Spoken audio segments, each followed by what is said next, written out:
السلام علیکم، کیا حال ہے آپ لوگوں کا؟ امید کرتی ہوں خیر خیریت سے ہوں گے، ہنس رہے ہوں گے، مسکرا رہے ہوں گے اور آج کے ایپیسوڈ کا انتظار کر رہے ہوں گے۔ تو چلیں شروع کرتے ہیں ہم لوگ آج کی ایپیسوڈ نمبر 125 ایپیسوڈ کا پارٹ 1 ہے۔ وہ ہراساں سی اسے دیکھ رہی تھی، اس کی آنکھوں میں ایک دم خون اترا ہوا تھا۔ وہ آنکھوں پر سیاہ گلاسز جما گیا تھا۔ روشنا اب اس کی آنکھوں کے تاثرات نہیں دیکھ سکتی تھی، مگر اس کے نقوش برف جیسے سرد تھے، تنے ہوئے جبڑے بھیجے ہوئے۔ وہ اسٹک پر زور ڈالے کھڑا ہوا تھا، روشنا خان کی طرف بڑھنے لگا۔ اذلان سکندر کے قدموں میں اجلت تھی، وہ روشنا خان کا خون کرنے کے لیے بےتاب تھا۔ گر نہ جانا، آگے 3 سٹیپ ہیں۔ وہ دروازے کے ساتھ لگی بولی تو اذلان کے پیشانی کی وینز نمایاں ہونے لگی تھی۔ وہ خوف زدہ سی تھی، وہ کیوں اس کی طرف آنے کا راستہ پورا اس نے سمجھایا تھا۔ وہ روشنا کی طرف آ گیا تھا۔ کیا چاہیے تمہیں؟ اسے صحیح راستہ بتانے پر روشنا کو پچھتاوے نے آن گھیرا۔ وہ اس کے بھیجے جبڑے دیکھ سکتی تھی، پیشانی پہ پڑے بل بھی گنے جا سکتے تھے، اور تو اور کنپٹی کی رگیں بھی نمایاں تھیں۔ وہ ایک ہاتھ روشنا کے گرد دیوار پہ رکھ گیا تھا۔ روشنا نے گردن موڑتے اس کے ہاتھ کو دیکھا، ہاتھ کی بھی موٹی رگیں نمایاں تھیں۔ وہ واقعی میں غصے میں تھا، باخدا وہ سچ میں غصے میں تھا۔ اس کی براؤن آنکھوں میں کچھ دیر پہلے خون اترا دیکھا وہ نظروں کا دھوکہ نہیں تھا۔ میرا نمبر تم نے اخبار میں دیا؟ اس کی سخت پتھریلی آواز پر روشنا کی ریڑھ کی ہڈی سنسنا اٹھی۔ روشنا نے اس بات میں گردن ہلائی، مگر منہ سے کچھ نہیں پھوٹا تھا۔ وہ اس کے عقب سے گزرنے لگی تو اذلان کا دائیں ہاتھ اس کے کندھے پہ آن ٹھہرا تھا۔ روشنا خان جامد سی ہوئی تھی، وہ دوسرے ہاتھ سے اس کی چوڑیوں سے بھری کلائی تھام گیا۔ اسٹک زمین پہ گر گئی تھی۔ میرا نمبر، اس کاٹیج کا ایڈریس تم نے دیا؟ وہ ایک دم غرایا تھا۔ ہاں، روشنا نے اس بات میں سر ہلاتے اپنی کلائی چھڑوانے کی کوشش کی۔ وہ اپنی گرفت اس کی کلائی پہ سخت کر گیا تھا۔ چھوڑو مجھے، روشنا ایک دم چلائی۔ سد دروازے کے پاس کھڑی تھی، باہر سے کوئی بھی گزرتے اس کی چیخیں سن سکتا تھا۔ اذلان سکندر اسی لمحے اسے کھینچتے ہوئے کچن کی طرف لے آیا، اسے زوردار دھکا دیا۔ وہ کاؤنٹر شیلف پر اوندھے منہ جا گری تھی۔ کانچ اور اسٹیل کے برتن زمین بوس ہوئے تھے، کاٹیج میں جیسے کوئی طوفان آیا ہوا تھا۔ وہ سیدھی ہوتی اذلان سکندر کو متوحشت نگاہوں سے دیکھنے لگی۔ ہتھیلی پہ کانچ چبھ گیا تھا، کچھ چوڑیاں ٹوٹ کر کلائی میں بھی بے بس ہو گئی تھیں۔ وہ روشنا کے گرد شیلف پر دونوں ہاتھ جمائے ہوئے تھا۔ روشنا کے باہر جانے کا ہر راستہ مسدود کر دیا گیا تھا۔ تمہاری ہمت کیسے ہوئی میرا نمبر اور ایڈریس دینے کی؟ اخبار میں تمہارے رشتے کے لیے ایڈ دیا تھا بس وہ ایک دم چلایا تھا، وہ سہم گئی تھی۔ تمہیں عقل حیا نہیں ہے؟ شرم کے ساتھ ساتھ عقل بھی گھاس چرنے گئی ہے۔ وہ حلق کے بل چیخ رہا تھا۔ مجھے مزید گالی دی، میں تمہارا منہ نوچ لوں گی۔ پوری ہمت مجتمع کرتے اسے وارن کی آنکھوں سے نہ چاہتے ہوئے بھی سیلابی ریلے بہنے لگے تھے، ہتھیلی اور گال سے خون رسنے لگا تھا۔ تمہیں احساس ہے تم نے کیا کیا ہے؟ ایک ایجنٹ کا تم نمبر اور پتہ بانٹتی پھر رہی ہو۔ وہ شیلف پر پوری قوت سے ہاتھ مار گیا تھا۔ روشنا خوف سے اچھلی تھی۔ ایجنٹ اتنا بے وقوف نہیں ہو سکتا اپنا اصل نمبر اتنی آسانی سے مجھے دے دے۔ ویسے بھی تم کسی کام کے نہیں رہے، تم ریٹائر ہو چکے ہو، اب کیا فرق پڑتا ہے؟ وہ اپنی ہٹ دھرمی پہ قائم تھی۔ میں ریٹائرڈ ہو چکا ہوں؟ اذلان سکندر غصے سے بڑبڑایا، کنپٹی کی رگیں مزید کھینچی تھیں۔ تمہیں لگتا ہے میری آنکھیں نہیں تو میں کچھ نہیں کر سکتا؟ یہاں تک کہ تم میرے ساتھ کچھ بھی کر کے جا سکتی ہو، مجھے زہر دے سکتی ہو، اس ویران بیابان جگہ پر میرا قتل بھی کر سکتی ہو۔ میں تو کچھ نہیں کر سکوں گا کیونکہ میں اندھا ہوں۔ یہی سوچتی ہو نا تم؟ وہ حلق کے بل دہاڑا تھا۔ روشنا نے روتے ہوئے گردن اس بات میں ہلائی تھی۔ وہ اس کے ساتھ ساتھ اپنی چوڑیاں بھی اتار رہی تھی۔ انہی چوڑیوں کی کھنک کی وجہ سے وہ اسے دبوچ لیتا تھا۔ وہ روشنا کی کلائی پکڑ گیا، اسے پوری قوت سے سلب کے ساتھ لگایا۔ روشنا کرہا کر رہ گئی تھی۔ تمہیں بتاتا ہوں میں اندھا ہو کر کیا کیا کر سکتا ہوں۔ وہ اسے ایک جھٹکے سے اپنے قریب کر گیا تھا۔ روشنا اس کے سینے سے آنے لگی تھی، وہ ساکت سی ہوئی۔ اذلان سکندر کے جسم سے اٹھتی مسحور کن خوشبو اس کی سانسوں میں اتری تھی۔ وہ بری طرح متوحشت ہوئی تھی۔ پہلی بار اذلان سکندر سے خوف آیا تھا۔ تمہیں جاننا تھا نا میں مرد ہوں کہ نامرد؟ نہیں، روشنا نے اسی لمحے سر نفی میں ہلایا، اپنی کلائی چھڑوانے کی بھرپور کوشش کی۔ اس کی گرفت مضبوط تر ہوتی چلی گئی۔ میرے بیڈ پہ تمہیں تمہارے سارے سوالوں کے جواب مل جائیں گے۔ وہ اسے اپنے مزید قریب کر گیا، وہ اس کی شرٹ مٹھیوں میں جکڑ گئی، خود کو اس کے سینے سے ٹکرانے سے روکا ہوا تھا۔ تمہارا وہ حال کروں گا، تم کسی سے تو کیا خود سے بھی نظریں نہیں ملا سکو گی۔ یہ جو دندناتے ہوئے یہاں آ جاتی ہو نا تم، اس کاٹیج کی طرف آنے والے سینے چڑھنے کے قابل ہی نہیں رہو گی۔ وہ اس کی ہر دھمکی پر مجسم ہوتی جا رہی تھی، بے یقینی اور خوف سے جامد۔ تم ہوش میں نہیں ہو اذلان، وہ اسے خود سے دور کرتے ہوئے اتنا ہی کہہ سکی تھی۔ آواز حلق میں پھنس رہی تھی، سنہری آنکھیں شدت سے گریا سے بہہ رہی تھی۔ ابھی تو ہوش میں آیا ہوں، مجھے ابھی سمجھ آئی تم مجھ سے کیا چاہتی ہو۔ کلائی پہ گرفت مزید آہنی ہوئی۔ کیا چاہتی ہوں میں؟ روشنا کا لہجہ بھیگا اور حیرانگی لیے ہوئے تھا۔ دنیا نے ٹھکرایا ہے، بس تم کو اپنایا ہے۔ وہ اس کی گنگناہٹ سنتے متوشت ہوئی تھی۔ وہ اس کا بازو اسے سختی سے جکڑے بھاری آواز میں گنگنا رہا تھا۔ تیوری چڑھی ہوئی تھی، رنگت سرخ تھی۔ وہ بھی گنگنا رہا تھا۔ اذلان تم پاگل ہو چکے ہو، وہ ایک دم چلائی تھی۔ Azlan stop it. وہ اس کی گنگناہٹ پر ایک ہاتھ کان پہ رکھ گئی تھی، دوسری کلائی سے وہ اسے چھوڑنے کو تیار ہی نہ تھا۔ یہی چاہتی تھی نا تم؟ کیا چاہتی تھی میں؟ وہ ہذیانی چلائی تھی۔ وہی جو میں نے اتنے دن سے چانس مس کر رہا تھا، جو تم مجھے ہر روز دے رہی تھی۔ میں مس کرتا رہا، مگر آج پورا اس چانس سے فائدہ اٹھاؤں گا۔ اسی کے لہجے میں درندگی تھی۔ میں یہ سب چاہتی تھی تم سے، تم میرے بارے میں یہ سوچتے ہو؟ روشنا کی آواز ایک دم لڑکھڑائی تھی۔ اس سے بھی برا سوچتا ہوں تمہارے بارے میں۔ وہ ایک دم گھرایا تھا۔ تمہیں لگتا ہے میں کریکٹر لیس ہوں؟ وہ بھیگی آواز میں پوچھ رہی تھی۔ سنہری بھیگی آنکھیں اذلان سکندر پہ جمی ہوئی تھی۔ ہاں، وہ ایک لفظی جواب دے گیا۔ چہرہ ہون سرد پتھریلا، کلائی پہ گرفت جلتے انگارے جیسی۔ مجھے لگا اس دنیا میں سب سے بڑا شیطان جیکے ہے، مگر میری یہ غلط فہمی تھی۔ تم ہو سب سے بڑے شیطان، تم ہو شیطان پلس درندے۔ وہ حلق کی بل چیخی تھی اور اذلان سکندر کی ہائی نیک کو سینے سے مٹھیوں میں دبوچ لیا تھا۔ وہ بری طرح جبڑے بھیجے ہوئے تھا، آنکھوں پر سیاہ چشمہ تھا، اس کی آنکھوں کے تاثرات چھپے ہوئے تھے۔ وہ تم سے بہت اچھا ہے، بلکہ تم اس کے مقابل بھی نہیں ہو، وہ روتے ہوئے کہہ رہی تھی۔ وہ اپنی مٹھیاں دبوچ گیا تھا۔ وہ مسلمان نہیں ہے، مگر تم سے پھر بھی اچھا ہے۔ اتنے مہینے مجھے اپنے پاس رکھا، کبھی غلط نگاہ سے مجھے نہیں دیکھا، مجھے چھوا تک نہیں۔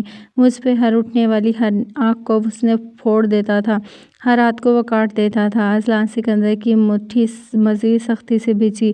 روشنا کی کلائی پہ گرفت پہلے سے بھی کہیں زیادہ آہنی ہو گئی۔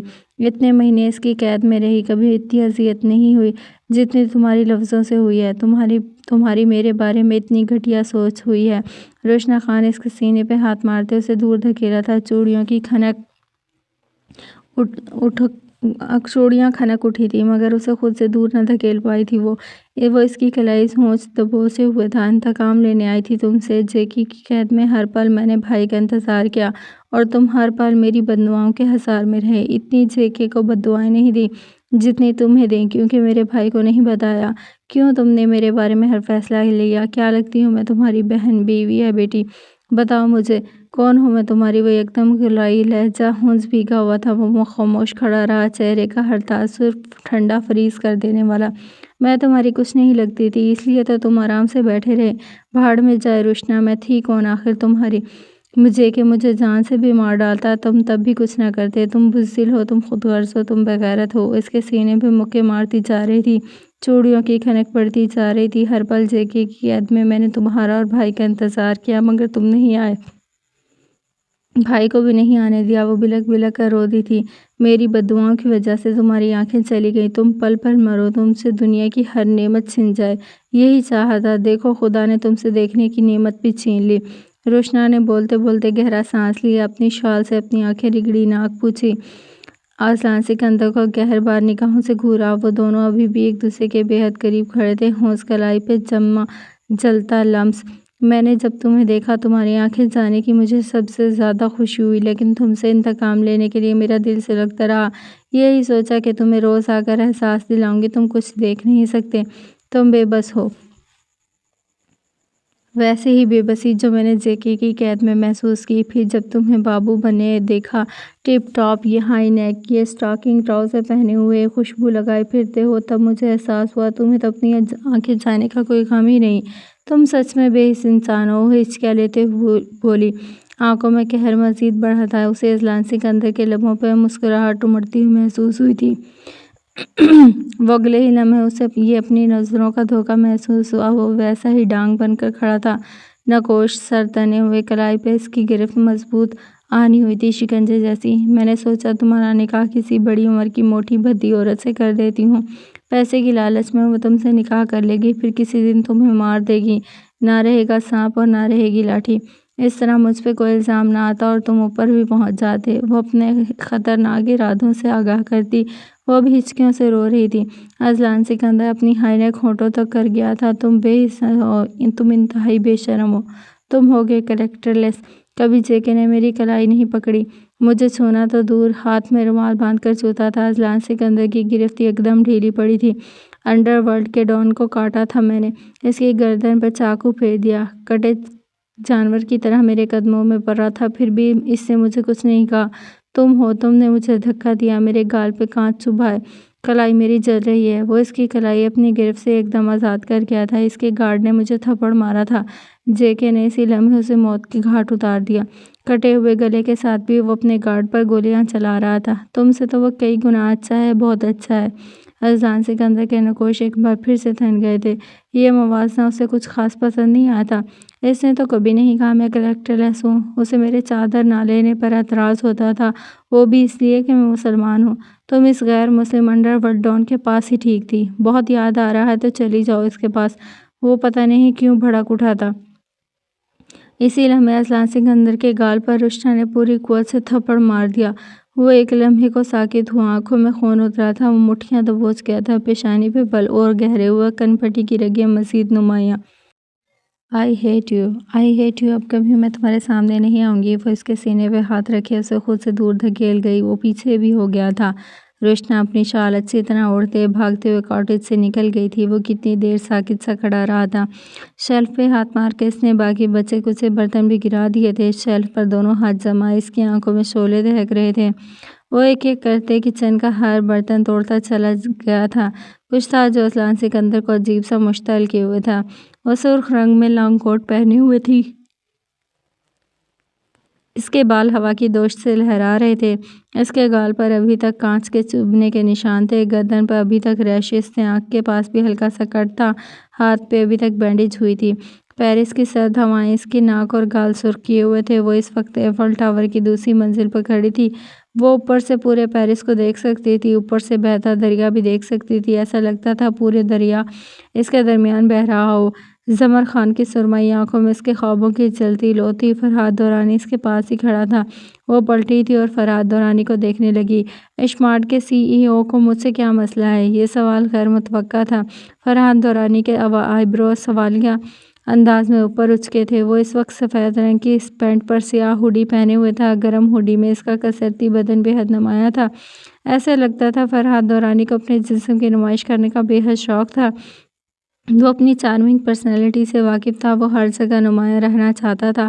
جب سے میں آئی ہوں میری اس سے ایک بار بھی ملاقات نہیں ہوئی۔ وہ باقی سب ماڈل سے مل چکا ہے، وہ ان سے بے حد پیار سے بات کرتا ہے، مگر وہ مجھ سے نہیں ملا۔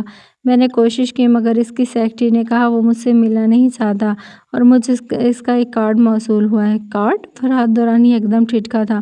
ہاں، ایک سیاہ رنگ کا کارڈ۔ زمر نے کوٹ کی جیب سے وہ کارڈ نکال کر فرحاد دورانی کی طرف بڑھایا تھا۔ اس پہ لکھی تحریر دیکھ کر فرحاد دورانی کی آنکھیں گلابی ہوئی تھیں۔ مائی ڈیئر ہینری سبٹیگن، eyes are on you every step every breath. وہ یہ کارڈ پھاڑ کر اپنی پینٹ کی جیبوں میں ٹھونس گیا تھا۔ اسے کیریئر فوکسڈ وومن سے نفرت ہے۔ وہ عورت جو اپنے خوابوں میں اپنے کیریئر کو لے کر جنونی ہے، وہ اسے مٹا دینا چاہتا ہے۔ فرحاد دورانی کی بات پر زمر خان کے نقوش میں اشمارٹ کے سی ای او کے لیے ناگواری چھائی تھی۔ وہ یکدم دانت پہ دانت جما گئی تھی۔ کلام میں التمش خانزادہ اور یہاں یہ سی ای او۔ یہ مرد خود سے نفرت کروانے پر مجبور کرتے تھے۔ اپنی سیکرٹری نینتارا پر الزام لگایا، اس کے کریکٹر کو اچھالا۔ میں نینتارا کو بہت اچھے سے جانتا ہوں، وہ مجبور ہو سکتی ہے مگر کریکٹر لیس نہیں۔ اگر وہ کہتا ہے وہ چور ہے شاید میں مان لیتا، مگر ایکے نے کہا نینتارا نے اسے پرووک کیا ہے، میں یہ نہیں مان سکتا۔ وہ اپنی جیبوں میں ہاتھ ڈالتے ہوئے بولا تھا تم دوسرے مردوں جیسے کیوں نہیں ہو؟ وہ فرحاد دورانی کو دیکھ رہی تھی۔ شاید میں نے مردوں کی بے رحمی دیکھی ہے، انہیں سہا ہے۔ وہ زمر کی طرف جھکا تھا، سرگوشی میں کہا۔ زمر خان کی رنگت سرخ ہوئی تھی۔ تم وہ سب کچھ بھول کے نہیں جاتے؟ کیا اذیت بھرے لمحوں کو بھلایا جا سکتا ہے؟ اس نے الٹا سوال کر ڈالا تھا۔ کوشش کرو تو کیوں نہیں؟ زمر خان پلٹ گئی تھی، نیچے دیکھنے لگی تھی۔ نیچے چلتے سب انسان ایک فگر کی طرح دکھائی دیتے تھے۔ ایک دم اسے سیاہ پینٹ اور سیاہ جرسی پہنے ایک شخص نظر آیا۔ وہ گردن اٹھائے، دو انگلیاں ہونٹوں پر رکھے اسے کچھ اشارہ کر رہا تھا۔ زمر خان نے مزید نیچے جھکی تھی۔ وہ اب کراس کا نشان بنا رہا تھا۔ وہ اسے مکمل طور پر دیکھ نہ سکی تھی۔ وہ نظر نہیں آ رہا تھا مگر اس کے کپڑوں کا رنگ واضح تھا۔ اتنی نیچے سے وہ ابھی تک یقیناً نظر نہیں آ رہی تھی۔ وہ کون تھا؟ زمر خان ایک پل کے لیے ہراساں ہوئی تھی۔ ایکسکیوز می میم، یہ آپ کے لیے۔ وہ مڑی تھی۔ اس کے پاس فرحت دورانی نہیں تھا۔ سامنے ایک لڑکا کھڑا تھا۔ اس کے ہاتھ میں سیاہ گلابوں کا بوکے تھا۔ اس بوکے میں سیاہ رنگ کا کارڈ۔ زمر نے ارد گرد نگاہیں دوڑائی۔ فرحت دورانی اسے کہیں نظر نہیں آیا تھا۔ میم دس از فار یو، وہ لڑکا کہہ رہا تھا۔ زمر نے اس سے بوکے لیا تھا۔ وہ لڑکا مسکراتے ہوئے چلا گیا۔ زمر نے بوکے سے وہ چھوٹا سا سیاہ رنگ کا کارڈ نکالا۔ اسٹے انویزیبل اور بی اراسڈ، نظروں سے اوجھل رہو ورنہ مٹا دی جاؤ گی۔ وہ کارڈ مٹھی میں دبوچ گئی۔ سرمئی آنکھوں میں شرارے سے دہکے۔ اسمارٹ کمپنی کا سی ای او اسے اب دھمکا رہا تھا۔ وہ کافی دیر تک وہاں کھڑی خود کو کمپوز کرتی رہی۔ فرحت دورانی کی تلاش میں وہ اس منزل کی دوسری طرف آئی تھی۔ وہ گرل کے ساتھ ٹیک لگائے کھڑا تھا۔ سگریٹ انگلیوں میں دبا ہوا تھا۔ وہ ماضی کے اذیت بھرے لمحے اس دھوئیں سے فنا کر رہا تھا۔ اس کی آنکھیں سرخ تھیں۔ زمر خان کو دیکھتے وہ مسکرایا تھا۔ وہ اس کے قریب آیا۔ دین تارا کے ساتھ فرحت دورانی نہیں تھا مگر تمہارے ساتھ فرحت دورانی ہے تو ماڈل ضرور بنو گی۔ فرحت دورانی کا لہجہ بے حد مضبوط تھا۔ زمر خان مسکرائی۔ چلو۔ وہ زمر خان کے آگے آگے چل رہا تھا۔ زمر خان نے اپنی مٹھی مزید سختی سے دبوچی۔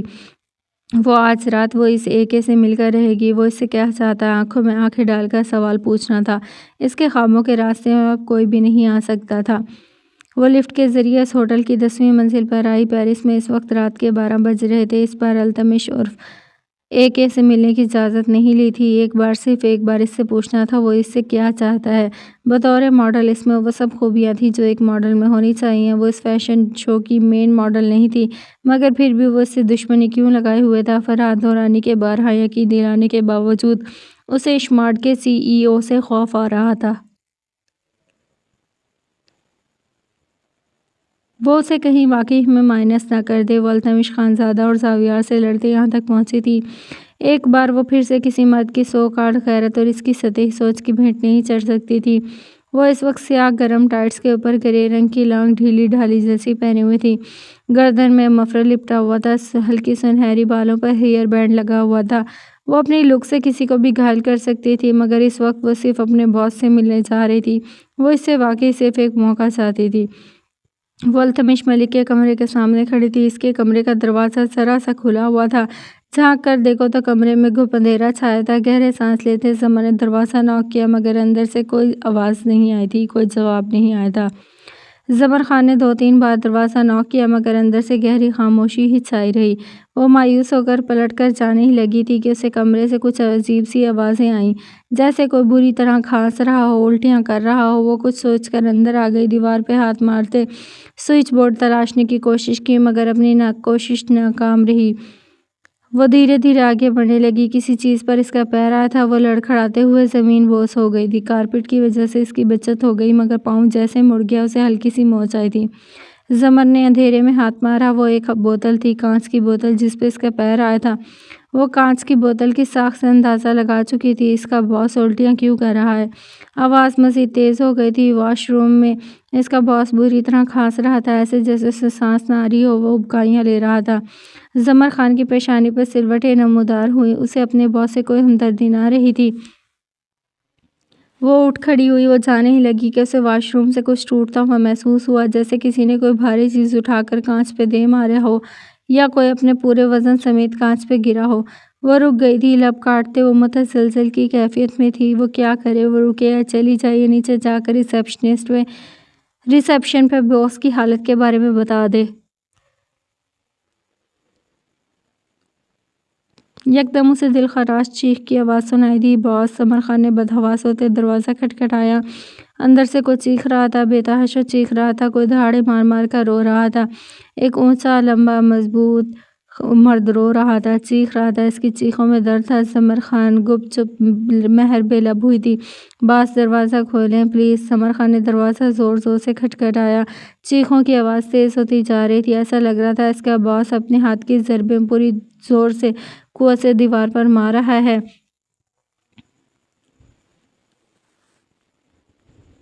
زمر خان بے بس ہوئی تھی، بے سانس ہوئی تھی، حیران پریشان۔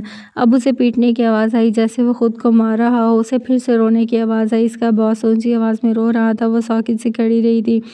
وہ ایک بار پھر سے کھانسنے لگا، پھر سے الٹیاں کر رہا تھا۔ اس کا باس کو شاید کوئی پینک اٹیک آیا تھا کیا؟ وہ گم سی کھڑی تھی۔ اسے اندر سے اب شاور کی آوازیں سنائی دے رہی تھی، صرف بہتے پانی کی۔ اب اسے اندر سے جیسے سب کچھ پرسکون ہو گیا تھا۔ زمر خان نے گہرا سانس لیا۔ وہ آگے بڑھی ہی تھی کہ اسے واش روم کا دروازہ کھلنے کی آواز آئی۔ تیز مردانہ خوشبو زمر کی سانسوں سے ٹکرائی۔ زمر خان کی سانس سینے میں اٹکی تھی۔ وہ اندھیرے میں اسے بازوؤں سے جکڑے بیڈ پہ دھکیل چکا تھا۔ زمر خان کے لبوں سے دلخراش چیخ برآمد ہوئی۔ التمش ملک اس کی طرف بڑھتے اس کے نازک بدن پر گر گیا تھا۔ زمر خان کی آنکھیں پھٹنے کی حد تک کھل گئی تھیں۔ اس کا باس اپنے پورے وزن سمیت اس پر تھا۔ وہ زمر کے لبوں پر ہاتھ جما گیا تھا۔ التمش کی سانسیں زمر خان کے نگوش پہ بکھر رہی تھی۔ زمر خان کا جی اس کی سانسوں کی بو پر مقدور ہونے لگا تھا۔ وہ اس کے نیچے ماہی بے آب کی طرح تڑپنے لگی تھی۔ التمش پوری طرح بھیگا ہوا تھا۔ اس کی سیاہ پینٹ، اس پہ پہنی سیاہ ڈریس شرٹ، یہاں تک کہ اس کے بال بھی بھیگے ہوئے تھے۔ زمر خان لبوں میں گیلی ہوئی تھی۔ اس کے بالوں سے ٹپکتا پانی زمر خان کے چہرے سے ہوتا گردن کو بھگو رہا تھا۔ وہ اسے کندھوں سے جکڑے خود سے دور کرنے لگی، مگر وہ تھا اس پر اپنا وزن ڈالے بنا کسی رحم کے ڈالتے جا رہا تھا۔ وہ اپنے شاید ہوش و حواس میں نہیں تھا۔ کون ہو تم؟ وہ اس کے کان میں بھاری سرگوشی کر گیا تھا۔ ہناوے سبتگین، وہ پھولتی سانسوں کے ساتھ بولی۔ خوف ہی خوف تھا جس میں وہ جکڑی گئی تھی۔ وہ ایک غیر مرد کے نیچے دبی تھی۔ وہ مرد اس پر مکمل قابو پائے ہوئے تھا۔ ہناوے سبتگین۔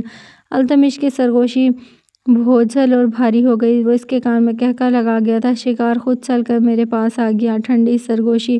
زمر خان خوف سے جامد ہوئی۔ جسم و جان سے جان نکلی۔ زمر خان کے کان پر التمش کی گرم سانسیں بکھرنے لگی۔ وہ اس کے نازک شانوں پر دباؤ ڈالتا جا رہا تھا۔ دور ہٹو پلیز، زمر خان نے چیختے ہوئے کہا۔ گلا دبا کر مار ڈالوں گا اگر چیخی تو۔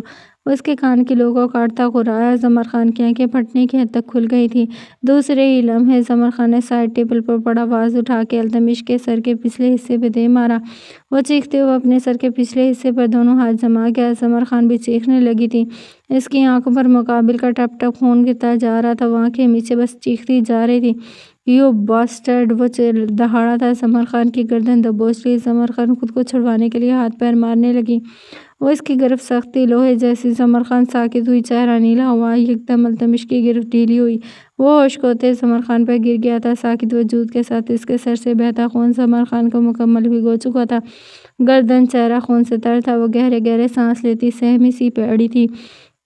کافی دیر یوں ہی گزر گئی۔ وہ یوں ہی پڑی رہی۔ ہمت ہی نہیں تھی وہ اس مرد کو خود سے دور کرتی۔ وہ اتنا بھاری تھا، اسے چاہ کر بھی خود سے الگ نہیں کر پا رہی تھی۔ خوف تھا کہ رگوں میں سمایا تھا۔ رات کے اس پہر ایک غیر مرد کے کمرے میں آنا اس کی زندگی کی ہولناک غلطی ثابت ہوا تھا۔ زمر نے دانت پہ دانت جماتے اپنا پورا زور لگاتے اس لاش کو خود سے دور ہٹانے کی کوشش کی۔ وہ بالآخر کامیاب ہو گئی تھی۔ لاش زمر خان کے رونگٹے کھڑے ہوئے۔ وہ تیزی سے اس مرد پر جھکی، اس کے سینے پہ سر رکھ کے دھڑکنیں چیک کی۔ بصد شکر دھڑکنیں چل رہی تھی۔ ابھی وہ اس کے منہ پہ جھکی، وہ سانس لے رہا تھا۔ خدا کا شکر ادا کرتے بیڈ سے اٹھتے دروازے کی جانب بھاگی۔ وہ پھر سے رک گئی تھی۔ اس کے کپڑوں پر یقیناً خون لگ چکا تھا۔ پھر اس کا باس یہاں زخمی پڑا تھا۔ وہ کسی کو کچھ بھی نہیں بتا سکتی تھی جو کمرے میں ہوا۔ سارا شک اسی پہ جاتا۔ کمرے کے باہر CCTV کیمرے تھے۔ وہ اسی کمرے میں آئی اور اپنے باس کو زخمی کر کے چلی گئی۔ وہ دروازے کے ساتھ لگی بیٹھتی چلی گئی۔ اگر وہ صبح تک مر گیا تو؟ زمر خان اپنے بال نوچتے ہذیانی چیخنے لگی۔ وہ یہاں آئی ہی کیوں؟ وہ چیخنے سے رو رہی تھی۔ کافی دیر تک روتی رہی، پھر آنسو صاف کرتے اٹھی۔ کمرے کا سوئچ بورڈ تلاش کیا، ہاتھ مارتے تمام بتیاں جلا دی۔ کمرہ روشن ہوا تھا۔ وہ بیڈ کے عین وسط میں ساکت سا پڑا تھا۔ وہ دھیرے دھیرے اس کے قریب ہوئی تھی۔ اس کے دل کی دھڑکن کتنی ہی رفتار سے دھڑک رہا تھا۔ اپنے باس کو دیکھتے اس کی آنکھیں خطرناک حد تک کھلی تھیں۔ رنگت متغیر ہو گئی، چہرے پہ شدید خوف و ہراس چھایا تھا۔ وہ منہ پہ ہاتھ رکھے چیخنے لگی۔ وہ تیزی سے واش روم کی طرف لپکی، بیسن پہ جھکی۔ اب وہ بکایا کر رہی تھی۔ اس کا بدن پسینے سے شرابور تھا۔ وہ بری طرح کانپ رہی تھی۔ واش روم میں کانچ ہی کانچ بکھرا تھا۔ زمر نے میرر میں اپنا چہرہ دیکھا، وہ خون سے بھرا ہوا تھا۔ اسے پھر اپنے باس کا چہرہ یاد آیا۔ وہ خوف سے رونے لگی تھی۔ وہ اپنا اچھی طرح چہرہ دھونے کے بعد ایک بار پھر سے باہر آئی۔ دیوار کے ساتھ لگ کر کھڑے اپنے باس کا چہرہ دیکھا۔ وہ بھی نگاہیں پھیر گئی تھی، وہ یہ چہرہ نہیں دیکھ سکتی تھی۔ تھوڑی دیر بعد اس نے خود کو پرسکون کیا تھا۔ اس کا دماغ تیزی سے چل رہا تھا، یہ وقت خوفزدہ ہونے کا نہیں تھا، اسے اس سارے میں سے نکلنا تھا۔ وہ فرحات دورانی سے بھی مدد نہیں لے سکتی تھی، اس نے اس کے باس کو زخمی کیا تھا اور یہ سچ تھا۔ وہ اب اس کمرے میں خود آئی، اگر یہ کیس زبردستی کا ہوتا تو تب بھی وہی پھنستی۔ اس کا باس اس کمرے میں نہیں آیا بلکہ وہی آئی تھی۔ وہ اپنا سر ہاتھوں میں گرائے ہوئے تھی۔ اس نے ایک بار پھر سے بیڈ پہ گرے ساکت سے مرد کو دیکھا، اس کا ایک بازو بیڈ سے نیچے لٹک رہا تھا، اس کا ہاتھ سے خون ٹپک رہا تھا۔ وہ پہلے سے اپنا ایک ہاتھ زخمی کیا ہوا تھا، اس کی ہتھیلی میں کانچ پیوست تھا۔ پتہ نہیں اس مرد کے ساتھ کیا مسئلے تھے۔ زمر خان کو اس کا دہاڑے مار مار کر رونا یاد آیا تھا، اسے اس مرد کے پاگل پن سے بھی خوف آیا تھا۔ وہ آج کے بعد اپنی رضا سے تو کبھی اس مرد کے سامنے نہیں آئے گی، تہیہ کر لیا تھا۔ وہ کمرے کی الماری کی طرف بڑھ گئی، ایک کبرڈ سے اسے میڈیکل کٹ ملی گئی۔ وہ باکس پکڑے التمش ملک کے پاس آئی، اس کا چہرہ دیکھ کر سختی سے آنکھیں مچی، خون سے تر چہرہ، ایک نقش بھی نظر نہیں آ رہا تھا۔ وہ اس کے قریب بیٹھتے، اس کی کمر میں ہاتھ ڈال کر اس کا جسم پلٹنے لگی، اپنا پورا زور لگاتے ہوئے وہ اس بھاری لاش کو الٹا چکی تھی۔ اب اس کا سر کا پچھلا حصہ اس کے سامنے تھا۔ سمر نے ہاتھ لگاتے اس کا زخم چیک کیا، زخم اتنا گہرا نہیں تھا، بینڈیج سے کام چل سکتا تھا۔ وہ اس کے پاس بیٹھی اس کا سر اچھی طرح زخم صاف کرنے لگی، مختلف محلول ڈالتے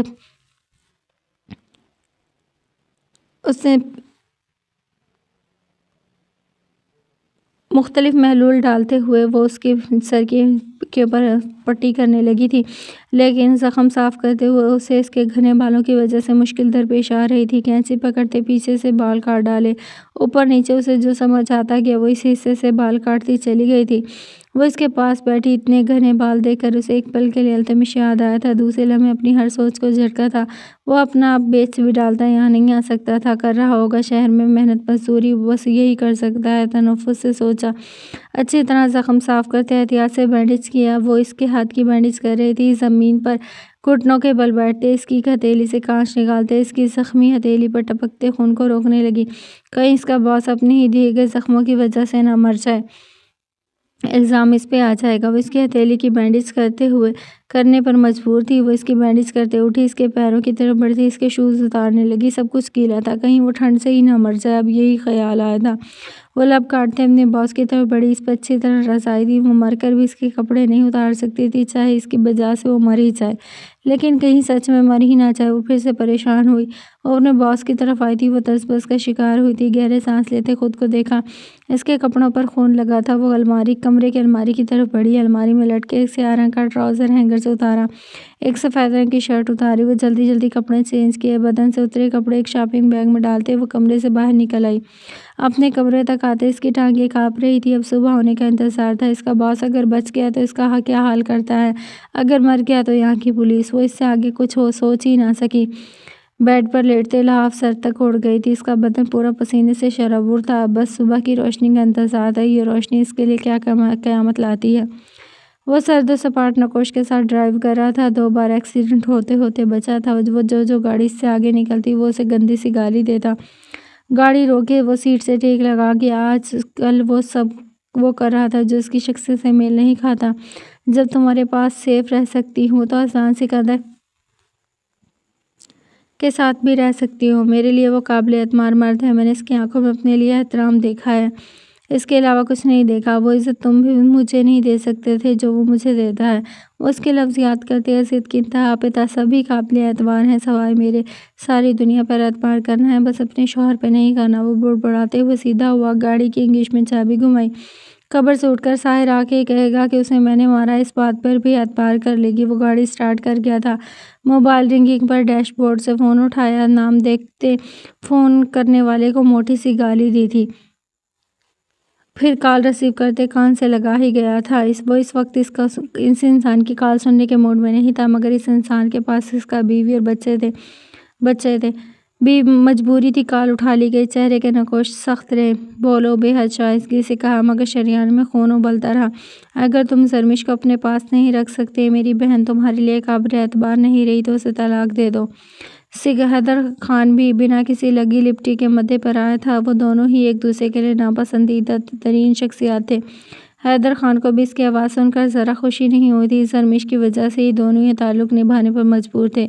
کیا بکواس کر رہے ہو تم؟ آریان خان زادے کے دماغ کی نسیں ابھر آئیں، یہ مطالبہ میرا نہیں تمہاری بیوی کا ہے، اسے تم سے طلاق چاہیے، وہ تمہارے ساتھ نہیں رہ سکتی۔ آریان خانزادہ نے نچلے لب پر دانتوں کا دباؤ ڈالا، وہ اپنے بالوں میں انگلیاں پھیرتے پہلو بدل کر رہ گیا تھا، سینے پر جیسے بوجھ آن گرا تھا۔ وہ ایسا کچھ مطالبہ کرے گی وہ سوچ بھی نہیں سکتا تھا۔ گولی مار سکتی ہے مجھ سے، سب کچھ چھپا سکتی ہے، میری آنکھوں میں دھول جھونک سکتی ہے، سب کر سکتی ہے، وہ سب کر سکتی ہے۔ وہ سر ہلاتے مشتعل تھا، سینے میں آگ دہکنے لگی تھی۔ جیسا وہ چاہے گی ویسا ہی ہوگا، مجھے میرا بچہ دے دے، میں اس کا ہر مطالبہ پورا کر دوں گا۔ آریان خانزادہ نے سواٹ لہجے میں کہتے بات ختم کر دی۔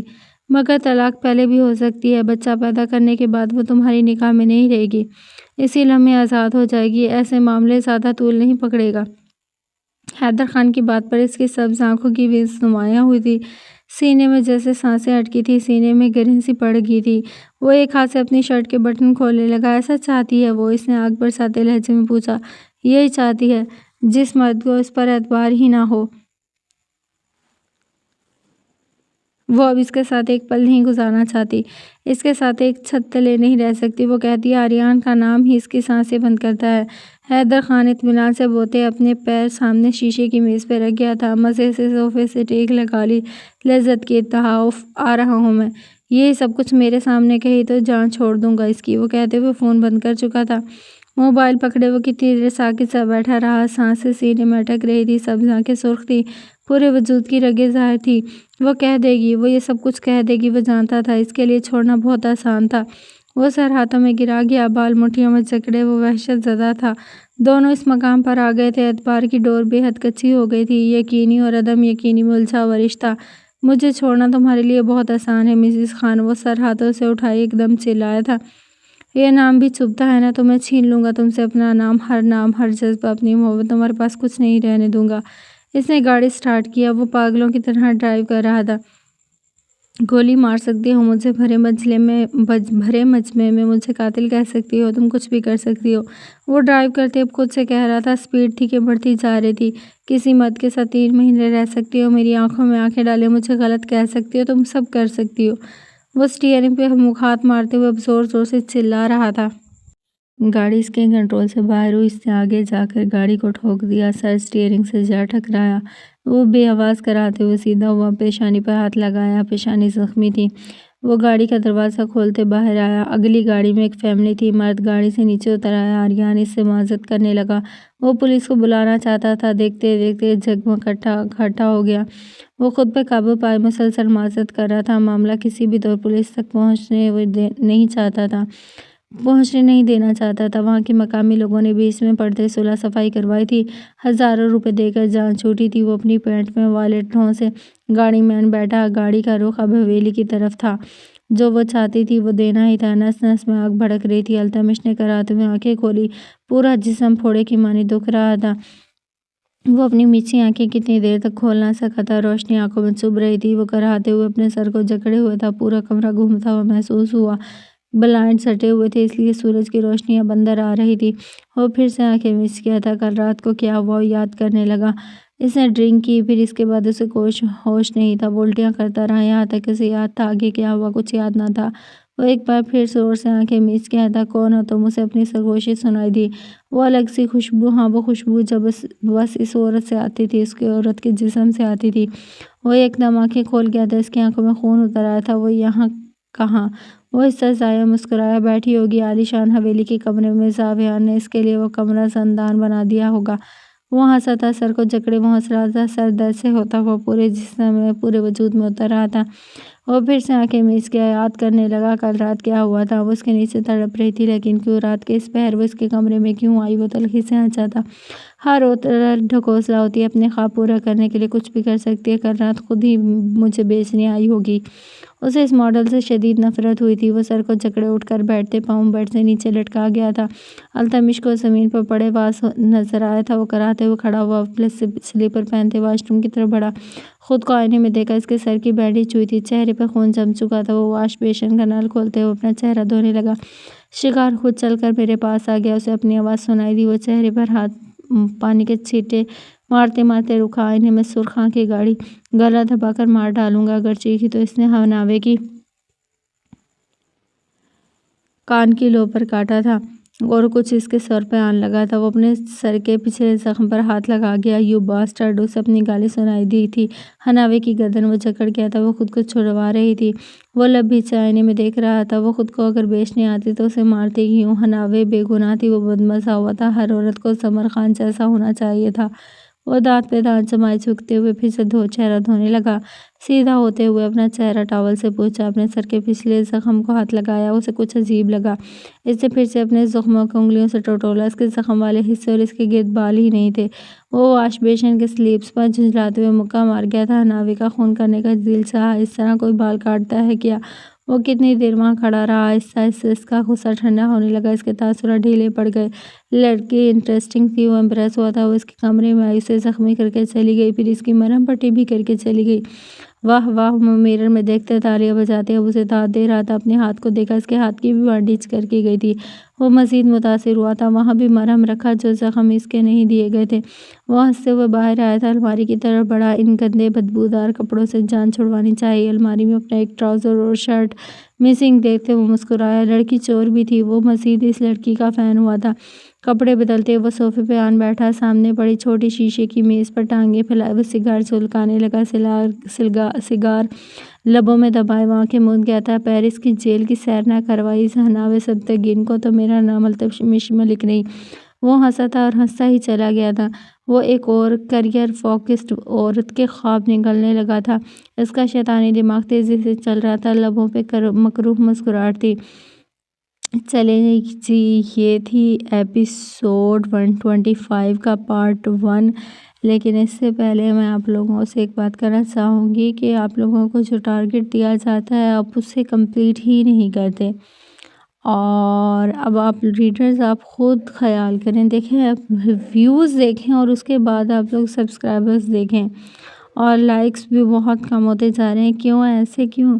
تو جلدی سے 20 سبسکرائبرز کا ٹارگٹ کمپلیٹ کریں، ڈن کریں، اور اسی طرح سے وائس اوور آتی رہیں گی۔ اس کے علاوہ جی ہماری رائٹر صاحبہ نے خود اس بات کا کنفیس کیا ہے کہ انہوں نے غلطی کی تھی اتنے سارے کریکٹرز ایک ہی ناول میں ڈال کر، اور اب وہ ناول ظاہر سی بات ہے اور زیادہ بڑھتا جا رہا ہے، لیکن ان کی پوسٹ میں یہ آیا ہے کہ وہ انشاءاللہ ناول کو جلدی ختم کریں گی اور مین سینز لکھیں گی، جس کے لیے اگر وہ اور زیادہ لمبا ہو گیا ناول تو ریڈرز کافی زیادہ مایوس ہو جاتے ہیں۔ لیکن کل کے لیے آپ اپنا ٹارگٹ کمپلیٹ کریں۔ اس کے علاوہ اسی طرح سے وائس نوٹس آتے رہیں گے۔ اس کے علاوہ مجھے ایک اور بات بھی کرنی تھی آپ لوگوں سے، لیکن اب وہ بات میرے ذہن سے نکل گئی ہے، تو اب ہم شروع کرتے ہیں 125 ایپیسوڈ کا پارٹ 2۔ وہ یہاں آیا ہوا ہے لالا، نیچے ہے کیا؟ وہ بے یقینی سے حیدر کو دیکھتے ہوئے کہہ رہی تھی۔ بستر سے اٹھتے جلدی سے اس نے چادر اوڑھی تھی۔ پورے 1 ہفتے کے بعد اس نے آریان کا نام سنا تھا۔ اس رات یہاں چھوڑ جانے کے بعد اس نے ایک میسیج تک نہیں کیا تھا۔ اس نے خود 3 دن انتظار کرنے کے بعد اسے فون کیا تھا۔ وہ اس کی کال کاٹتے اسے بلاک کر چکا تھا۔ یہ بلاک کر دینا کتنا اذیت ناک تھا وہی جانتی تھی۔ وہ ابھی تک ان بلاک نہیں ہوئی تھی اور وہ آج آ گیا تھا۔ وہ اسے لینے تو کم از کم نہیں آیا تھا، اسے پورا یقین تھا اگر اسے لینے بھی آیا تو وہ اس کے ساتھ ہرگز نہیں جائے گی۔ وہ اپنی جگہ پہ کھڑی مختلف سوچوں میں گمسم تھی۔ حیدر خان بغور اسے دیکھ رہا تھا، لب کاٹتے ہوئے اس کا چہرہ بے حد بے رونق سا تھا، آنکھوں کے گرد گہرے حلقے، بے حد کمزور سی۔ اس 1 ہفتے میں ہی اسے ایسے ہی دیکھا تھا، کہیں بھی کھڑی گہری سوچ میں گم ہو جاتی تھی۔ وہ مستقبل کے اندیشوں میں گری، ایک بار پھر سب کھو جانے کی اذیت میں لتھڑا وجود پا لینا اور پھر کھو دینا، اسی خوف میں جکڑی۔ خوف، عدم، بے یقینی، حاصل پھر لا حاصل، ان سب کو جوڑ دو تو حضرمش حاکم خانی بنتی تھی۔ مردانے میں بیٹھا ہے، جا کر بات کر لو، اگر تمہیں وہ ساتھ لے کر جانا چاہے تو مت جانا۔ وہ حیدر خان کی بات پر تحیر زدہ ہوئی۔ وہ کچھ بھی کرے، اب میں یہ رشتہ نہیں چاہتا، میری بھی کوئی عزت ہے، میں تمہیں ذرا میری عزت کی پرواہ نہیں۔ وہ حیران تھی یہ حیدر خان کیا کہہ رہا تھا۔ تم بار بار میری عزت اچھال رہی ہو، تم نے میری عزت کا تماشا بنا دیا ہے۔ میں نے لالا، وہ سینے پر انگلی رکھے حیدر خان کے قریب آئی۔ ہاں تم نے، بابا کے مرنے پر تم نے جو تماشا لگایا وہ میں نہیں بھول سکتا، حیدر خان نے سخت لہجے میں کہا۔ اسے سرد سرخ نگاہوں سے دیکھا، وہ خوف زدہ ہوتی پیچھے ہوئی تھی۔ لالا، وہ قاتل، یہی تمہاری غلطی ہے حضرمش، تم جسے اپنے باپ کا قاتل سمجھ رہی ہو اس کا ہی بچہ پیدا کرنے جا رہی ہو۔ زرمش اپنے پیٹ پر ہاتھ رکھ گئی تھی، آنکھیں گلابی ہو گئی تھی۔ کیا چاہتے ہیں، اسے مار دوں؟ اس کے لہجے میں کرب تھا۔ نہیں، مگر تم ایک قاتل کے بچے کو پال رہی ہو، یہ بات یاد رکھنا۔ میری حویلی میں یہ بچہ پروان نہیں چڑھ سکتا۔ زرمش آنکھیں چپک چپک کر اسے دیکھ رہی تھی۔ یہ حویلی بھی اس کی پناہ گاہ نہ رہی تھی۔ اگر تمہارے نزدیک آریان قاتل ہے تو اس سچ پر پورا یقین کرو۔ اگر وہ قاتل نہیں تو اس سچ کو بھی پوری طرح مانو۔ اگر وہ قاتل ہے تو یہ آنکھیں اب اس کے لیے رونی نہیں چاہیے۔ اگر 1% بھی تمہیں لگتا ہے وہ بے گناہ ہے تو اس کے ساتھ چلی جاؤ، کیونکہ میں تمہیں اب اپنے ساتھ نہیں رکھنا چاہتا۔ میں اپنے باپ کے قاتل کا بچہ نہیں پال سکتا، یہی میرا حتمی فیصلہ ہے۔ لالا، وہ اپنے منہ پہ ہاتھ رکھ گئی تھی، اسے اس کے حلق میں گھونٹنا چاہیے۔ نیچے آؤ، وہ تمہارا انتظار کر رہا ہے، حیدر خان سرد لہجے میں کہتے ہوئے چلا گیا تھا۔ آریان خانزادہ کی سبز آنکھوں میں غیظ و غضب تھا۔ وہ اپنے سامنے کھڑے حیدر خان کو دیکھ رہا تھا، پینٹ کی جیبوں میں ہاتھ ڈالے وہ اپنی جگہ سے آگے نہیں بڑھا تھا۔ حیدر خان اپنی شال گردن میں جھٹکتے خود ہی اس کی طرف بڑھ آیا تھا۔ اگر میری بہن پر اعتبار نہیں ہے تو اس سے ہر تعلق ختم کر دو۔ نفرت ہو تو رشتہ قائم رہ سکتا ہے، مگر اعتبار نہ رہے تو رشتہ ایک کچے دھاگے کی طرح ہو جاتا ہے۔ وہ آج ٹوٹے یا کل، مگر انجام صرف ختم ہونا ہے اور ٹوٹنا ہے۔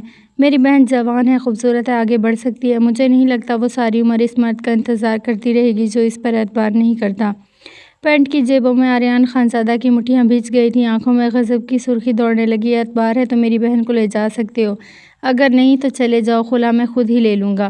آریان خانزادہ گردن جھکا گیا تھا، ضبط کے کڑے مراحل سے گزرتے وہ اپنے بھڑکتے خون پر قابو پائے ہوئے تھا۔ وہ نہیں چاہتا تھا اس کے ہونے والے بچے کی ماں پھر سے اس پر الزام لگائے، چیخے چلائے، ورنہ آج وہ حیدر خان کا خون کر کے ہی جاتا۔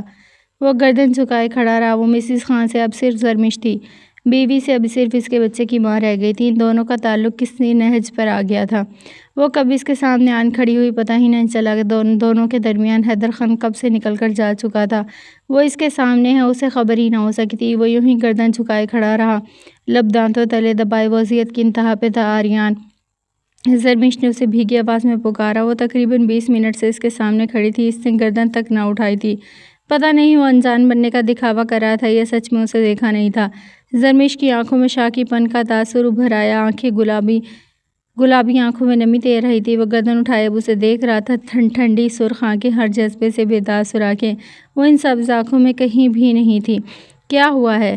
وہ اس کی طرف تیزی سے بڑھی، پیشانی پہ زخم تھا، گولی سے زیادہ بڑا گھاؤ نہیں ہے۔ وہ پیچھے کی طرف قدم بڑھا گیا۔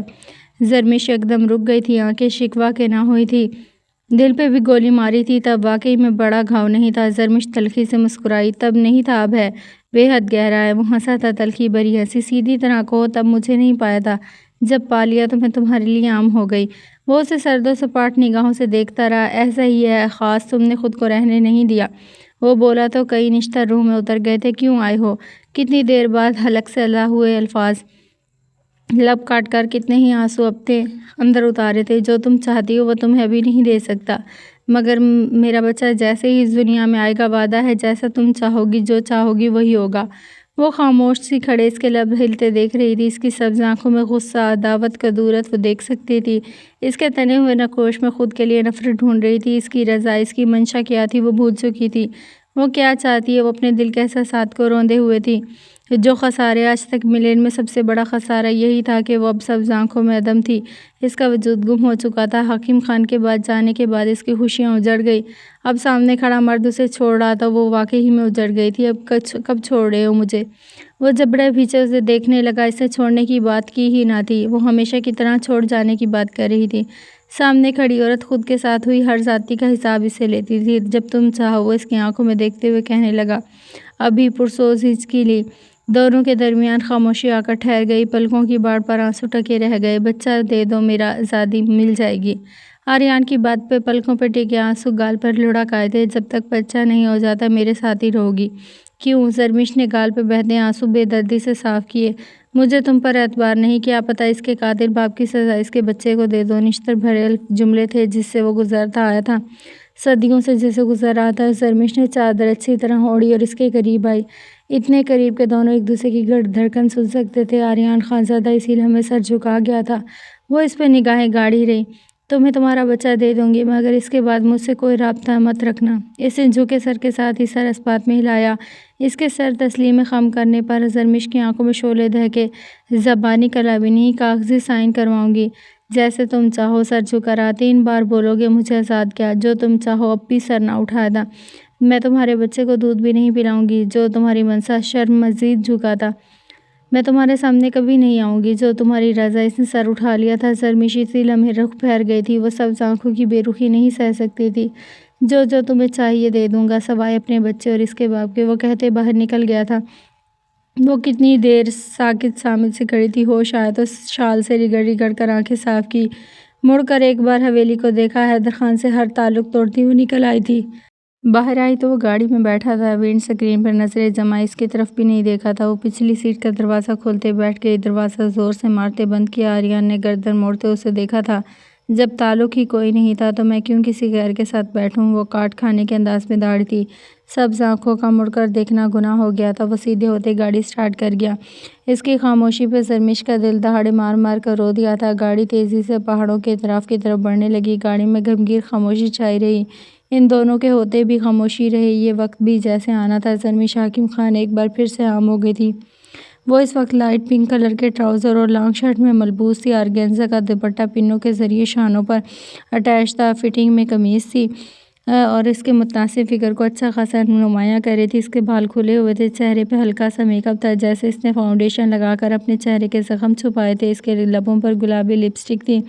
پیرس کے اس اوپن ایئر ریسٹورانٹ میں بیٹھے اس کی پیشانی عرق آلود تھی۔ وہ بار بار اپنی پیشانی پہ چمکتے موتی اپنے دوپٹے سے صاف کر رہی تھی۔ آج دھوپ بے حد تیز تھی، سبھی یہاں موسم انجوائے کر رہی تھی، لیکن یہاں اسی حصے میں اور بھی ماڈلز بیٹھی تھی۔ فرحات دورانی سب کو ناشتہ کروانے لایا تھا۔ کچھ دیر بعد سب ماڈلز نے اسٹوڈیو میں ریہرسلز کرنی تھی۔ فرحات دورانی اپنے سامنے بیٹھی سمر کو دیکھ رہا تھا۔ وہ اس کو غور سے دیکھ رہا تھا۔ سمر خان کرسی پر بار بار پہلو بدلتے اپنے لمبے کیوٹکس لگے ناخن چبا رہی تھی۔ کبھی یکدم مجسمہ بن جاتی، کبھی ساکت ہو جاتی، کبھی خوف اس کی آنکھوں سے چھلکنے لگتا، کبھی پسینہ آ جاتا۔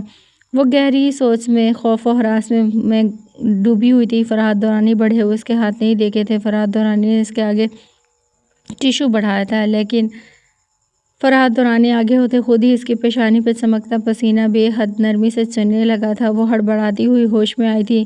فرحات دورانی کرسی سے ٹیک لگائے ایک بار پھر سے سمر کو اپنی گہری نگاہوں کے مرکز میں لے آیا تھا۔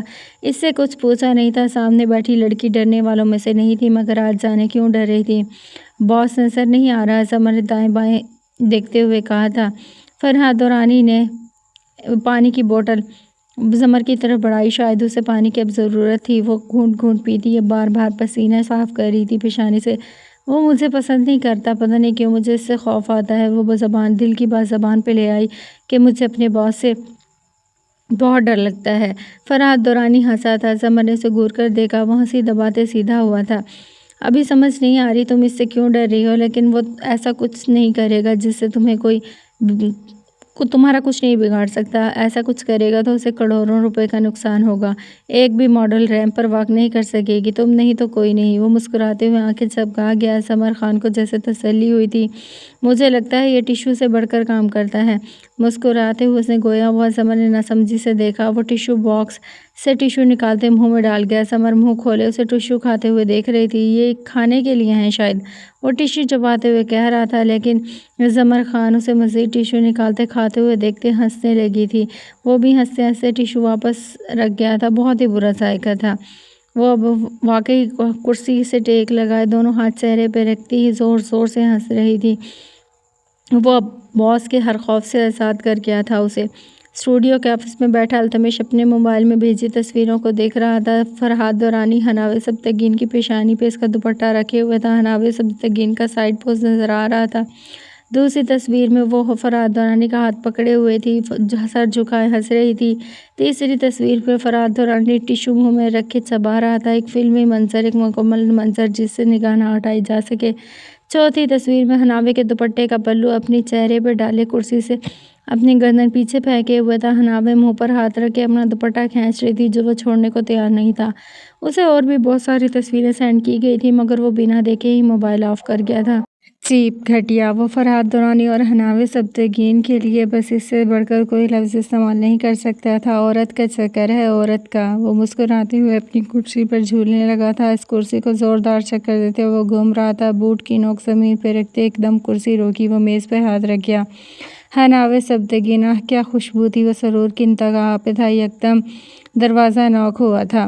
آج ہو ماہا، بے حد شیریں لہجے میں کہا۔ ماہا اندر آتے مسکرائی۔ التمش نے اسے اوپر سے نیچے تک دیکھا تھا، جو آف وائٹ جینز پر سلیو لیس بے حد شارٹ اور چست کرتا پہنے ہوئے تھی۔ بے حد نفاست سے میک اپ کے ساتھ ساتھ وہ بلا کی پیاری بھی لگ رہی تھی۔ پیاری نہ لگنے کا تو سوال ہی پیدا نہیں ہوتا۔ یہ ظاہری چمک دھمک لاکھوں روپے خرچ کیے تھے۔ التمش نے رات ہی اس کے اکاؤنٹ میں چند لاکھ ٹرانسفر کیے تھے۔ پیرس میں اس کی پرسنل سیکرٹری کو ان پیسوں کی ضرورت تھی۔ وہ عورتوں کے معاملے میں رحم دل تھا۔ نین تارا اگر ویسی نہ تھی تو ماہا بھی ویسی ہی تھی۔ وہ تو اس کی گود میں آنے کو تیار تھی، مگر وہ اتنی بڑی عورتوں کو گود میں نہیں لیتا تھا۔ وہ ماہا کو دیکھتے مسکراتے جا رہا تھا۔ وہ بھی ایک ادا سے اپنے بال کان کے پیچھے اڑیس گئی۔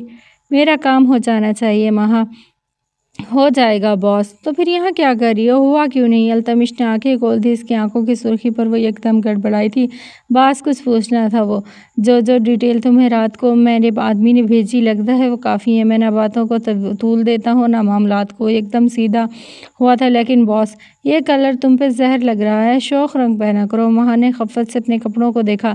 لباس بھی ڈھنگ کا پہنا کرو۔ میں بے حد شریف ہوں، مگر لڑکیوں کو اپنا خیال خود رکھنا چاہیے۔ لگے ہاتھوں نصیحت بھی کر دی تھی۔ ماہا کی رنگت یک دم فاق ہو گئی تھی۔ وہ اپنا کرتا کھینچ کر نیچے کرنے لگی۔ ایک بار آئینے میں دیکھ لیتی تو پتہ چلتا، تمہیں دیکھ کر دوسری نظر ڈالنے کو بھی دل نہیں کرتا۔ اس بے عزتی کے احساس سے ماہا کے چہرے پر ایک رنگ آ رہا تھا اور ایک رنگ جا رہا تھا۔ دل کرتا ہے تمہیں اٹھا کر باہر پھینک دوں۔ اب ماہا کی آنکھوں میں آنسو تھے۔ اس نے ہچکی لی۔ لیپ ٹاپ پر انگلیاں چلاتے اس نے نظر اٹھا کے دیکھا۔ آنکھوں میں قہر برپا تھا۔ باہر پھینک دوں کیا؟ وہ یک دم لیپ ٹاپ پہ ہاتھ مارتے اسے بند کر چکا تھا۔ نو سر، وہ جاؤ یہاں سے پھر۔ وہ لب بھی سے بولا تھا۔ ماہا اس وقت کمرے سے نکل گئی۔ سرمئی آنکھوں سے بے انتہا نفرت کے باوجود وہ صرف اسی کا تھا، حناوِ سبتگین۔ اس کے لبوں نے زہر خندق سرگوشی کی تھی۔ زمر خان متغیر ہنگر سے اپنے سامنے میز پہ رکھے سیاہ رنگ کے کارڈ کو دیکھ رہی تھی۔ فرحات دورانی اس وقت دوسری ماڈلز کے ساتھ گپیں ہانک رہا تھا۔ وہ دوسری میز پہ تھا۔ زمر خان ذرا سے کونے میں بیٹھی تھی۔ جب ان کے سروں پہ بارش ہو رہی تھی، لیکن ان کے سروں پہ فینسی چھتریاں کھل چکی تھی۔ یک دم زمر خان نے اپنے شانے پر پڑے فرحات دورانی کی جیکٹ کو ہاتھ لگا کے محسوس کیا۔ ابھی کچھ دیر پہلے وہ اڑا کر گیا تھا۔ زمر خان گہرے گہرے سانس لیتی سیاہ رنگ کے کارڈ کو دیکھ رہی تھی، جو کچھ دیر پہلے میز پہ نہیں تھا مگر اب تھا۔ زمر نے کپ کپاتی انگلیوں سے card جکڑا۔ "A criminal punishment is just one night." زمر خان کے لہو میں شرارے دوڑے تھے۔ اس اسمارٹ کا کمپنی کا سی ای او اتنا غلیظ ہوگا وہ سوچ بھی نہیں سکتی تھی۔ اس نے اپنے سر ہاتھوں میں گرا لیا تھا۔ زمر خان نے خود کو کچھ دیر بعد سنبھالا۔ وہ زندہ تھا، اسے کچھ ریلیف ملا۔ اسے سزا ہوئی بھی تو زیادہ نہیں ہوگی۔ ایک دم وہ خود کو پرسکون ہوتے تسلی دینے لگی۔ میم، ایک دم ایک ویٹر اس کے پاس آیا اور مسکراتے ہوئے ایک اور کارڈ رکھ کر چلا گیا۔ "One night, one choice, no escape." اس سے پہلے زمر وہ کارڈ پکڑتی فرحات دورانی اٹھا چکا تھا۔ باسٹرڈ! وہ غصے سے میز پر مکہ مار گیا تھا۔ فرحات، میں کچھ نہیں جانتی، وہ ایسے کارڈز کیوں بھیج رہا ہے؟ وہ لب کاٹتے بولی تھی۔ فرحات دورانی سے بھی اسے اس وقت خوف آیا تھا۔ پتہ نہیں وہ کس عذاب میں پھنس گئی تھی۔ فرحات دورانی کو سچ بتا کر اسے اپنے خلاف نہیں کرنا چاہتی تھی۔ غلطی تو اس سے بھی ہوئی تھی۔ وہ تنہا اپنے باس کے کمرے میں چلی گئی تھی۔ اب اس کی کیا وضاحت دیتی؟ اپنے اسٹوڈیو کے آفس میں بیٹھا التمش فون کان سے لگائے ہوئے تھا۔ "سر، مس حناوِ سبتگین آپ کا پرپوزل ریجیکٹ کر چکی ہیں." فون پہ اس کا آدمی بتا رہا تھا۔ التمش نے اپنی مٹھیاں دبوچ لی تھی۔ بند کمرے میں نہیں، وہ سرِ عام اس کا اشتہار لگانا چاہتا تھا۔ "اوکے، اب وہ ہوگا جو وہ ڈیزرو کرتی ہے." کہتے ہوئے بند کر دیا۔ حناوِ سبتگین یہاں خواب پانے آئی ہے، مگر ابھی تمہیں دنیا دیکھے گی، تمہیں دنیا سرائے گی، یہی چاہتی تھی۔ مگر وہ ہنستا اور ہنستا ہی چلا گیا۔ "میرا ہاتھوں تمہارا کریئر ختم۔ التمش، تمہارے خواب نکل جائے گا۔ صبح سے وہ اسی لیے خوف زدہ تھی کہ وہ تمہیں ہراس کر رہا ہے." وہ آنکھوں میں شعلے لیے اب فرحات دورانی زمر خان سے پوچھ رہا تھا۔ زمر نے نہ چاہتے ہوئے سر اس بات میں ہلا دیا۔ "اس حرامی کو چھوڑوں گا نہیں میں۔ مجھے لگا تھا وہ اپنے باپ کا جیسا نہیں ہے، مگر وہ تو اس سے دو ہاتھ آگے ہے." فرحات دورانی بمشکل خود پہ قابو پائے ہوئے تھا۔ پھر ماہا کچھ پولیس آفیسر کے ساتھ انہی کی طرف آ رہی تھی۔ پولیس اور ماہا وہاں ماڈلز نے ایک دوسرے کے کان میں سرگوشی کی۔ زمر خان نے گردن موڑتے دیکھا تھا۔ اس کا حلق خشک ہو گیا، رنگت بے حد زرد۔ Ma'am your name, I can see your I D. Police افسر جھکتے ہوئے زمر سے تفتیش کر رہا تھا۔ فرحات دورانی اپنی کرسی چھوڑتے ہوئے ایک دم کھڑا ہوا۔ واٹ ہیپنڈ آفیسر، یہ لڑکی میرے ساتھ ہے۔ پولیس آفیسر نے سوالیہ انداز میں آئی بروز اٹھائی، آنکھوں کو سکیڑتے تعارف مانگا۔ صبر تو ایسے بیٹھی تھی جسے کاٹو تو بہت دن میں لہو نہیں۔ فرحات دورانی نے اپنا کارڈ نکالتے افسر کو دکھایا اور انگریزی میں اسے پوری ڈیٹیل دینے لگا۔ وہ افسر کو بتا رہا تھا اسے غلط فہمی ہوئی ہے، وہ لڑکی اس کے ساتھ ہے۔ اس سے کیا ہوا جو پولیس کو آنا پڑا؟ Where you smart CEO's room last night? کل آپ اسمارٹ کمپنی کے سی ای او کے کمرے میں تھیں کیا؟ فرحات دورانی کو مکمل اگنور کرتے افسر سخت لہجے میں سمر سے سوال کرنے لگا۔ وہ پتھرائی سی کری، what did you go there? آپ وہاں کیوں گئی تھی؟ فرحات قریب بیٹھی ماڈل سرگوشیاں تیز ہوتی گئی۔ فرحات دورانی منہ پہ ہاتھ رکھتے ہوئے سمر خان کو دیکھ رہا تھا جس کے چہرے پہ خوف ہی خوف تھا۔ آپ کے خلاف رپورٹ درج ہوئی ہے، آپ نے انہیں نقصان پہنچایا۔ سمر کا حلق خشک تھا، ایسے لگ رہا تھا کانچ چبھا تھا۔ ابھی تک اس کا ہاتھ زخمی تھا۔ پولیس افسر کی نظریں اس کے ہاتھ پہ ٹھہری۔ آپ کے ہاتھ کو کیا ہوا ہے؟ Officer please. فرحات دورانی ایک دم بیچ میں آیا، sir please let her answer. Police افسر نے فرحات دورانی کو دیکھتے سنجیدگی سے کہا۔ فرحات دورانی رک گیا تھا۔ میم آپ کو ہمارے ساتھ آنا ہوگا۔ سمر خان کی ٹانگوں سے جان نکل گئی تھی، وہ بس کانپے جا رہی تھی۔ کیا ہوا ہے ماں؟ فرحات دورانی پاس کھڑی ماہا سے پوچھا تھا۔ ماہا نے موبائل آن کرتے ویڈیو چلا دی تھی۔ فرحات دورانی اور اس کے گرد جھگمگتا بنائے کھڑی ماڈلز وہ ویڈیو دیکھ رہی تھی۔ زمر خان التمش کے کمرے میں جاتے ہوئے دکھائی دی، پھر نکلتے ہوئے دکھائی دی۔ اس کے کپڑے بدلے ہوئے تھے، وہ ڈری ہوئی تھی، ہاتھ پہ اپنے کپڑوں والا شاپنگ بیگ تھا، اس کے ہاتھ پہ خون لگا تھا جسے وہ چھپانے کی ناکام کوشش کر رہی تھی۔ فرحات دورانی اب بے یقین نگاہوں سے سمر خان کو دیکھ رہا تھا جو روتے ہوئی اسے ہی دیکھ رہی تھی۔ باس کو مارنے کی کوشش کی ہے اس نے، اٹیمپٹ ٹو مرڈر، ماہا کہتے ہوئے اپنے سینے پر ہاتھ باندھ گئی تھی۔ وہ خونخوار نگاہوں سے زمر خان کو دیکھ رہی تھی۔ زمر خان نے اپنے سر کو جھکا لیا تھا، خواب پانے آئی تھی، رسوائی مل گئی۔ آج بھی کانٹے ایک مرد کی جانب سے بچھائے گئے تھے۔ وہ خاموشی سے پولیس آفیسرز کے ساتھ چل رہی تھی، سر جھکائے، دوپٹے میں اپنا چہرہ چھپائے۔ اسٹوڈیو میں بیٹھے التمش کے لبوں پر زہر خندہ مسکراہٹ تھی۔ حناوِ سبتگین چہرہ چھپائے، سر کو جھکائے، پیرس کی سڑکوں پر چلتی اچھی لگی تھی۔ تم کچھ نہیں کر سکتے فرحات دورانی، مجھے تو دیکھ کر راستہ شیطان بھی اپنا راستہ بدل لے، تم کیا چیز ہو؟ وہ لبوں پر مکروہ مسکراہٹ لیے باہر نکل گیا تھا، اسٹوڈیو سے نکل آیا تھا۔ بھوک لگی تھی، اسے کسی مہنگی جگہ سے ناشتہ کرنا تھا۔ حناوِ سبتگین کو جیل کا کھانا مبارک ہو، وہ سر پہ ہیڈ کیپ جمائے اپنے گاڑی میں آن بیٹھا تھا۔ صبح سے رات ہو گئی تھی، وہ لاک اپ میں تھی، کوئی اس کے پیچھے نہیں آیا، فرحات دورانی بھی نہیں۔ وہ گھٹنوں میں چہرہ دیے، پھوٹ پھوٹ کر رو دی۔ خواب مہنگے ہوتے ہیں، اس سے جان لیا تھا۔ وہ اپنے گرد اچھی طرح دوپٹہ اوڑھے ہوئے تھی، آتے جاتے افسرز کی اس پر گہری نگاہیں تھیں۔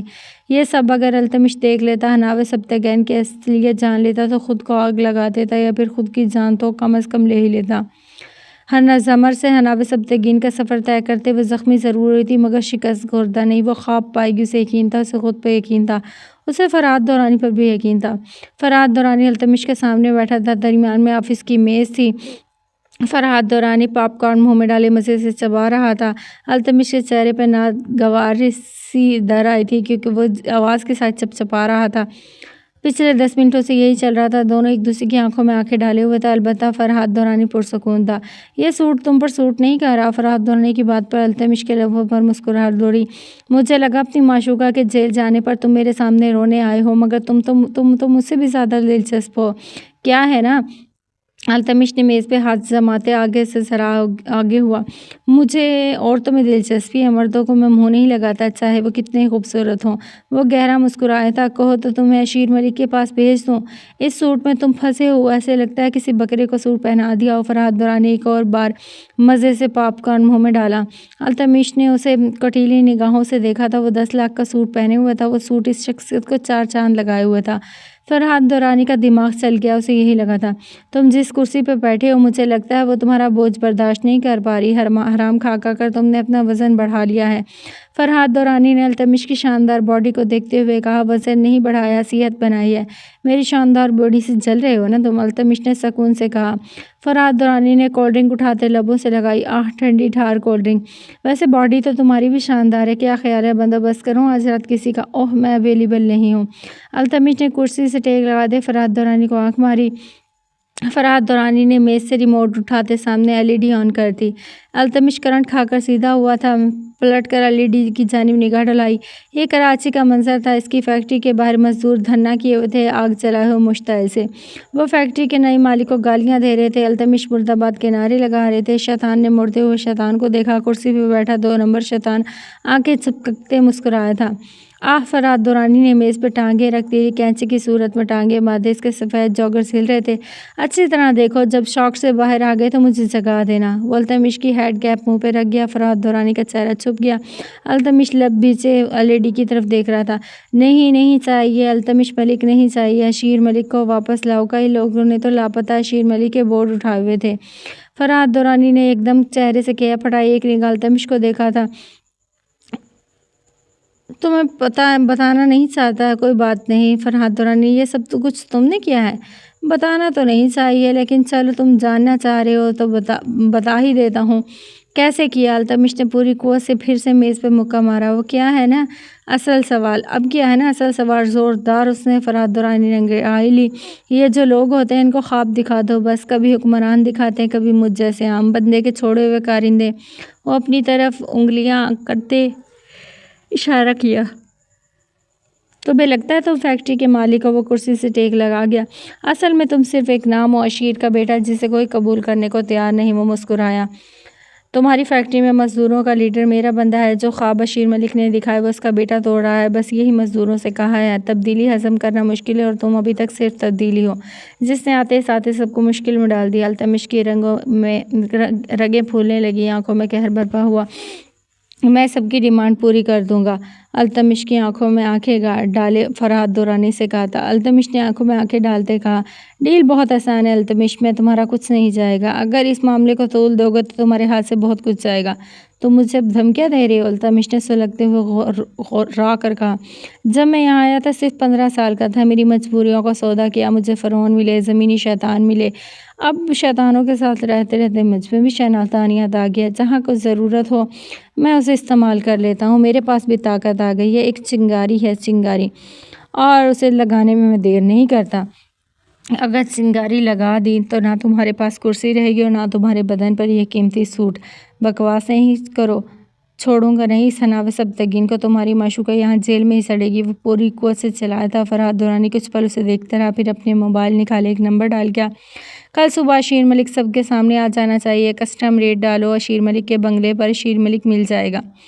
فرحات دورانی اطمینان سے کہتے ہوئے فون بند کر چکا تھا۔ میں تمہاری جان لے لوں گا۔ التمش ایک دم دہاڑا، سب کچھ حاضر ہے، چاہے جان لے لو یا میری عزت۔ وہ آنکھیں ونک کرتے مسکرایا تھا۔ التمش نے لیپ ٹاپ اٹھاتے پوری قوت سے فرحات دورانی کے سر پہ دے مارا۔ فرحات دورانی کے سر سے خون بہنے لگا تھا۔ کراہتے ہوئے اس نے اوپر کی طرف نگاہ کی۔ التمش نے اس کی نگاہوں کے مرکز میں دیکھا، چھت پہ کیمرے لگے ہوئے تھے۔ صرف 1 گھنٹہ ہے تمہارے پاس، اس کے بعد CCTV پولیس کے پاس جائے گی۔ Attempt to murder you know. وہ کرسی دھکیل کر کھڑا ہوا، التمش کو آنکھ ونک کرتے دروازے کی طرف بڑھا۔ میں تمہاری حناوے کے خواب کبھی پورے نہیں ہونے دوں گا۔ تم اب میری ضد بنا چکے ہو اسے۔ التمش نے میز پہ ہاتھ مار کے سب کو اڑا دیا۔ 1 گھنٹے کا وقت ہے، صرف 1 گھنٹے کا۔ فرحات دورانی انگلی اٹھا کر کمرے سے نکل گیا۔ التمش نے چیختے ہوئے اپنے سر پہ بندھی بینڈیج کھول دی۔ کرسی پہ بیٹھتے خود کو پرسکون کرنے لگا، مگر وجود سلگ کر کوئلہ ہو رہا تھا۔ 1 گھنٹے بعد وہ تھانے میں تھا۔ فلورسینٹ کی لائٹس ہر چیز کو بے رنگ کی ہوئی تھی۔ باہر پیرس میں رات اتر آئی تھی۔ وہ افسر کے سامنے کرسی پہ بیٹھا ہوا تھا، اس کے ساتھ ہی فرحات دورانی بھی بیٹھا ہوا تھا۔ دونوں کی پیشانی پہ بینڈیج ہوئی تھی، دونوں کے جبڑے بچھے ہوئے تھے، جبکہ فرحات دورانی گردن موڑے التمش کو دیکھ رہا تھا جس کا چہرہ سرد و سپاٹ تھا۔ کچھ منہ سے پھوٹو ورنہ آج کی رات لاکب میں ہوگے۔ فرحات دورانی نے جھکتے ہوئے اس کے کان میں سرگوشی کی۔ میں اٹیمپٹ ٹو مرڈر کے کیس میں نہیں جانا چاہتا، التمش نے فرحات دورانی سے کہا۔ تو پھر میں مرڈر کے کیس میں اندر جانا چاہتا ہوں، دبی آواز میں غرایا۔ As you wish. Farhat Durrani کندھے اچکا گیا۔ سالے انگریز، اس نے گندی سی گالی دی۔ کسی انگریز کو اردو آتی ہوئی ساری عمر یہیں کے ہو کر رہ جاؤ گے؟ فرحات دورانی نے اسے کہتے آگ لگائی۔ میری انگریزی ویک ہے۔ کیا؟ فرحات دورانی نے التمش کو حیرانگی سے دیکھا۔ میری انگریزی ویک ہے؟ کیسے کروں گا بات ان گدھوں سے جو مجھے گھور رہے ہیں؟ التمش نے چبا چبا کر کہا۔ فرحات دورانی نے بلند و بانگ قہقہہ لگایا۔ پولیس افسر نے سیدھے ہوتے ہوئے فرحات دورانی کو گھورا تھا۔ التمش نے گلا کھنگارتے بات کا آغاز کیا۔ I am the CEO of a smart company. I withdraw my complaint. It was a misunderstanding. Earlier you reported an attempt to murder involving this woman.